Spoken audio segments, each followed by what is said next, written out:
Good afternoon, everyone. This is Professor York, and I am going to be talking about FOD and scoping and framing. Okay, as you can see, it helps you with pitching. It helps you with a lot of things. It helps you with your presentations. It helps you in life with your family and with your kids and with your parents. And it helps you with your boss. It's going to help you a whole lot with your engagement with your clients. So I'm going to cover a few topics here. Okay, most consulting projects, the problem is that they tend to be the client wants way too much or too broad and too much to do, and they're all over the place. As you can see, the gentleman on or the fisherman on the right-hand side, a little bit more focused, a little bit more productive. This is what scoping is all about, versus trying to shoot all over the place with all the equipment and all the frills, and the yield is not as good as the gentleman on the left-hand side. So what's on our agenda? We're going to talk about scoping, okay, which is what does the project entail, framing, which is what is the primary problem in question, and objectives, which is what are you trying to accomplish, and specific measurable objectives, and then deliverables, which are what are the deliverables. So you'll hear in those last three pieces there, FOD, and I'm going to emphasize FOD because that's what in presentation one I will be looking at, and in the final presentation, very important to know. So let's get into this a little bit more. So why do we need a tight scope? We need to be on target with the client needs, but also to be able to deliver successfully, and it's managing expectations that are there. If a client constantly changes its scope, which does happen in the real world, okay, what happens is what your original objective was doesn't get accomplished, and then the client gets upset that you didn't accomplish that goal. Or if you're running an agency and all of a sudden you have these additional things that are moving you off target, you actually become very, very inefficient, and what happens is that you actually lose money. So when running a business, this is very, very critical, both for your business internally in managing it, but externally in terms of success with your client. You can use the same approach relative to working with your manager or dealing with your spouse or your children, or in my case, the dog. So anyway, this is why scope is important, because what our client really wants is the left hand. They want a Lamborghini, but realistically, what you can realistically deliver, especially when you have 8 to 10 weeks in these engagements, is really more of the Yugo, okay, or the smart car. And I think this one is a Fiat in this case. So the tight scopes are very, very critical. And in fact, I'm going to quote Phil Powell, who is over at Indiana as the associate dean. He says, scoping is the hardest thing to do in a project. Okay, but it is the most critical thing to do in a project. So getting it tight and narrow focus allows you to be successful. So what are so critical in a scope that we can think about? There's three constraints, and you could throw in a fourth, but the key pieces are your scope, your time, and your costs. Those three things. And then the fourth can be quality that's there. But I'm assuming that as professionals, we are going to deliver quality. But realistically, that is a piece that gets cut because the scope is too broad, okay, and not clearly defined. The time is too short, and the costs are not enough. But the three key points in a project are really scope, time, and costs to keep. And in this case, scope and time. Costs are not going to play into a college project, but what's going to cost you is going to be your time. So an effective and efficient scope will allow you to use your time most effectively and in efficient manner. So what isn't a good scope? All scopes need to and should be clearly defined with FOD, as we talked about beforehand: frame, objectives, and deliver. So let's get into frame first. So what is a frame? Okay, so a frame is, sort of, it's a window frame, but it helps to sort of set up the view. And I remember a professor I had worked with, his name is Joel Rubin. He's from Columbia and Chicago. He had a law degree as well as an MBA, and he worked for Booz Allen. But he talked about the person who sets up the frame for the meeting and the presentation controls that. And I think that that's very, very critical in terms of scoping. So what about an example and a few tips in terms of framing?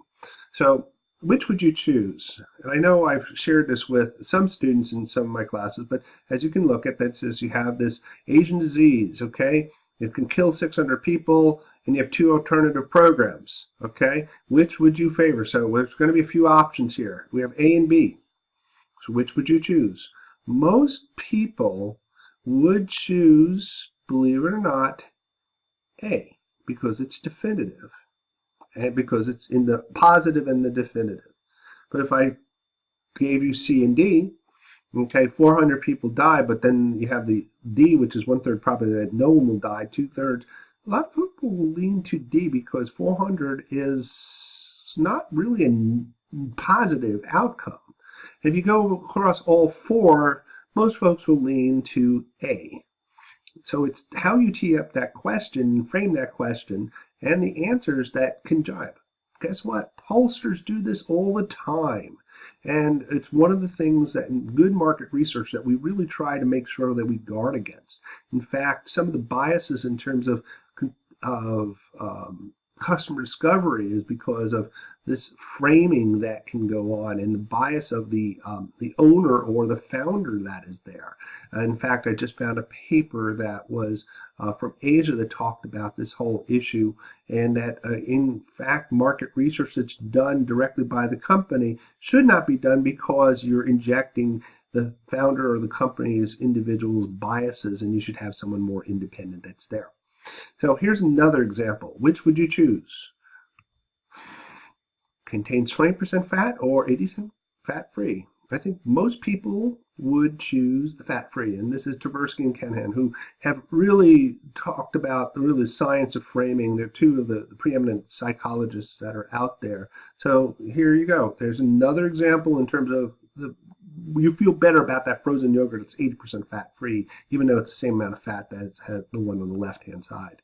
So how would you reframe this? This is what we had at Moffitt. We flipped it to, in business terms, a very broad scope to a very more focused scope that could be accomplished within 8 weeks. They're there. And we made it more relevant to the stakeholder was the COO in terms of not just looking at the pipeline, but really looking at research and operations. So we call this technique flipping the scope on the head and then selling it, and we were able to effectively sell it. So getting the frame right leads to better problem solving and solutions. So I don't know if you guys remember the movie Vantage Point, which was really cool. It relayed basically an assassination attempt of a president in Spain, and they had multiple viewpoints of the attempt that were there. And by putting the different pieces of the puzzle together, you finally get a sense of what ultimately was happening here at the end of the day. But each individual having a different frame looking through had different perceptions on the event. So this is why framing is very important, because how you might perceive it may not necessarily be how the customer perceives it, but if you can get and agree on the frame, then we're all on the same page, and this leads to success in terms of defining objectives and deliverables. So it gets to, when I think of a frame, I think about asking, are we solving the right problems and asking the right questions? So this is a great article out of HBR. We reviewed it up at Berkeley. I've used it in a variety of other classes, but a classic example is the elevator story, which is talk me through the elevator example, which was in this article. They had an owner of a building, okay, and people were complaining about the elevator going slow. So the complication is, I got a slow elevator in my building, which is old. And so the question that they were asking is, what should I do with the elevator? And the answer to them, they're like, well, let's fix it. Let's bring a new one in, or new software, or repair it, and cost a lot of money. They ended up flipping the frame on this and are we asking, the problem was not about the slow elevator, the problem was about the weight. Okay, so you think make the elevator faster because it's solution oriented, and a lot of folks are like, oh, if the boss wants the solution, but sometimes the solution, believe it or not, is not what you really need. By flipping the question and the frame, what we found out is that we could come up with a solution that was more cost effective. which was let's make the issue is the wait is annoying because we reframed the problem. So let's make the wait feel shorter. And guess what? You can do some things that are more timely and more cost effectively. Another one that is out of the Harvard article dealt with adoption.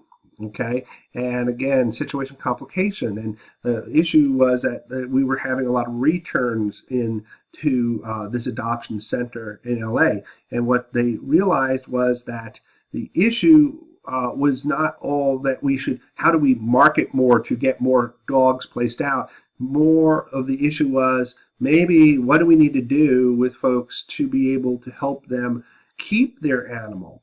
And when they asked the question to the individuals who were returning, do you want to keep your animal? They said yes. I said, well, what is the issue? And they found it was more monetary and money issues because of at the time we were coming out of the recession. So if there were resources to help you with keeping your animal, would you be more apt to keeping your animal? And most everybody, I think they increased the retention rate dramatically. So rather than just focusing on the placement issue, what they did was basically, if you think of this as a bathtub, which is basically placement, and you have still water coming back in because of returns, you have still a bathtub that's filling up. In this case, you have shelters that are being filled, and in some places they aren't no-kill shelters. So helping people be able to keep their pets really was the question that provided for a very nice solution that's there. So the return problem that's there, and as a result of that, First Home Forever Home, it was a book that came out of this whole thing, and the rescue started to ask that. So I think that's important, is you flip the question as to one, is it a placement out issue or is it a return issue? And the second one is, do you want to keep your animal? Okay, why is it that you're returning? And would you, if you didn't have this problem, could you keep your animal? Would you keep your animal? And this is, I think, something that I think by framing it properly was able to do some really good service there. For the shelter, but also for the families and for the animals naturally. So 7 practices for effective reframing. I think this is very important, and this comes into this article, is establish legitimacy to the process. Sometimes you need to bring outsiders to discussion so that you have some sort of independent view. Get people's definitions in writing in terms of what is there. People say things, but when you put it in writing and you have to circulate, I think it's very different. Ask what's missing, and then maybe categorize things, and then look for positive exceptions, and then question the objective at the end of the day, which is very, very important. So these are some things that are effective practices, important practices for reframing that are there. And believe it or not, the most challenging is just getting legitimacy to the process, because management gets set in a certain way of thinking. But realistically, if you can be able to get folks to buy in and legitimately look at this process, this is a way of being able to, I think, make a very healthy step forward that's there. So do you use all of some? How do you use them? Generally, we try to use as needed, but I think these are very useful tools that can be used in a framing exercise that's there. The other article that I draw upon for framing is from Repenting out of Sloan. It's framing is the most underrated skill in management. And, believe it or not, there are few management skills more powerful than the discipline of clearly articulating the problem you seek to solve before jumping into action. We tend to be in business very action-oriented. Bosses want solutions, but we don't sit back and sort of frame and articulate the problem. So, in other words, we ready, fire, aim versus ready, aim, fire. So, and the reason for this is what we call thinking fast and thinking slow. And again, Kahneman from Stanford, I do believe he's won a Nobel Prize in economics. What the difference is that system 1, which is sort of this reflexive thinking, okay, most folks fall into, whereas System 2, which is much more reflective type of thinking, which is much more thoughtful, is critical. And I think that most folks tend to live in the world of System 1 thinking. So what are the 3 key findings from this article, and which resonate and why? Well, first is that Repenning points out that you need to articulate a clear statement of the problem, what you're trying to solve, before initiating changes. Second of all, break big problems into smaller ones and use a structured problem solving. So there's a form that they have that Toyota has. It's called A3 form. We've done some workshops on it, but it really does help there. So you establish what we call a good problem statement.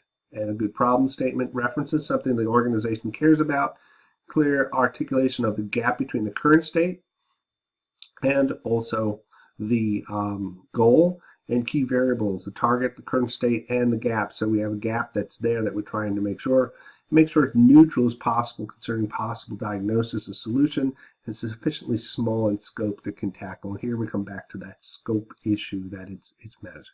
So let's segue from the frame, and I think the bottom line to framing is this. What I look for is, give me sort of a working situation that you're going to be approaching it, but I'm going to ask for one key thing. That one key thing is, what is the overarching question that is there? What is that overarching question? So back to objectives now. Objectives are action statements that define specifically what to do. Do this, explore that, identify that. They tend to be SMART, specific, measurable, attainable, relevant, and time-based. And how about those deliverables? Okay, why are they? They're the ones about the money. Okay, and so with deliverables, they are: 1, the data, the marketing plan, the branding profile, the marketing campaign that are there. And here's an example of, just in terms of deliverables that tie to key milestones that are there in building a house. In my practice, I'll have objectives that are set out relative to consulting, and I'll have specific and very clear-cut deliverables that I will be offering in terms of work, in my scope of work.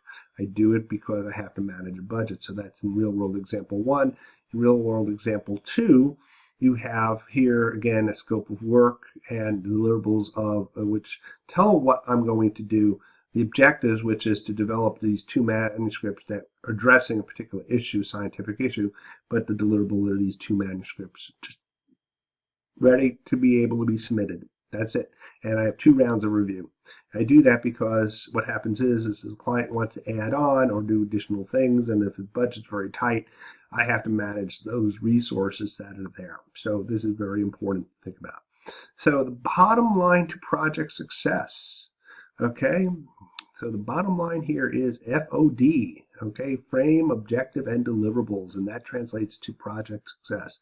So hopefully this will help you out a whole lot. I got you this done under 20 minutes because it helps you at the end of the day understand that process. It'll be something I will be expecting in your first presentation.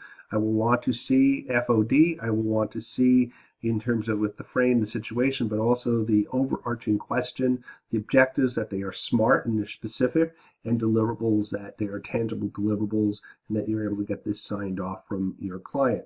And it's about managing expectations at the end of the day. It's a balancing act that's there. But I think having a good FOD scope document people buy off allows you to be able to manage those expectations and to balance the needs of your business and your client expectations.